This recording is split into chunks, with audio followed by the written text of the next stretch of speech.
Shalom. This week's Sedra is Sedra Vayishlach. The notion that one or a group of human beings can sit in judgment of other people, determine their innocence or guilt, and punish is one of the strangest aspects of human life. How can one person or a group of people feel qualified to judge and punish other people? On the other hand, how can society operate without a system of justice that punishes criminals and protects innocent victims? This discussion would also be incomplete without factoring God's judgment. There's no doubt that God judges and punishes people. So how do we balance all of these factors together? In this week's Torah portion, we read about two brothers taking justice into their own hands. Dinah, the daughter of Leah, whom she had borne to Yaakov, went out and looked about amongst the daughters of the land. She went out to look at what's going on. Shechem, the son of Hamor, the Chivi, the prince of the land, saw her, took her, lay with her, raped her. Yaakov's two sons, Shimon and Levi, Dinah's brothers, each took their sword, came upon the city with confidence, and they slew every single male. Why did they take the law into their own hands? Why didn't they wait for God?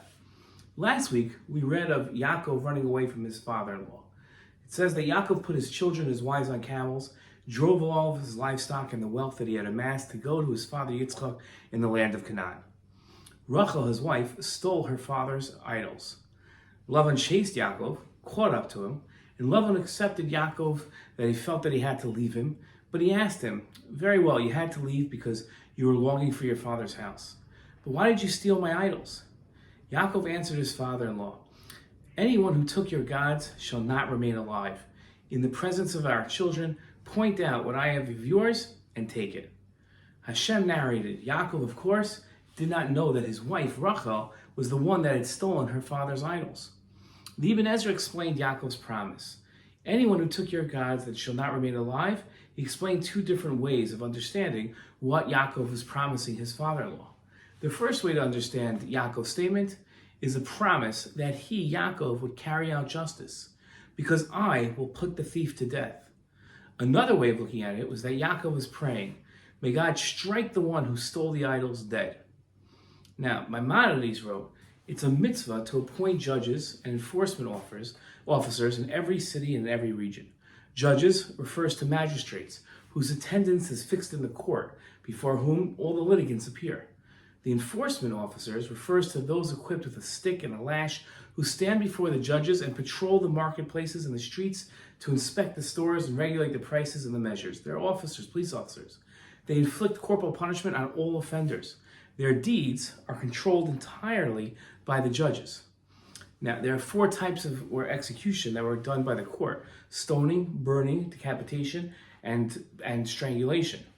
Every one of these forms of execution involves a mitzvah for the court to execute a person with a form of death which they are liable. The Torah system includes both human and divine adjudication of justice. Justice and protecting the innocent are two qualities that every society requires to ensure a healthy community.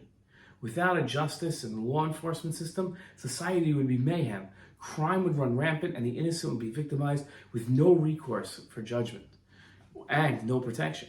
Whether through divine effort or a human system of justice, every community must work hard to ensure a human system of justice while being fully aware of the divine justice that awaits all who sin.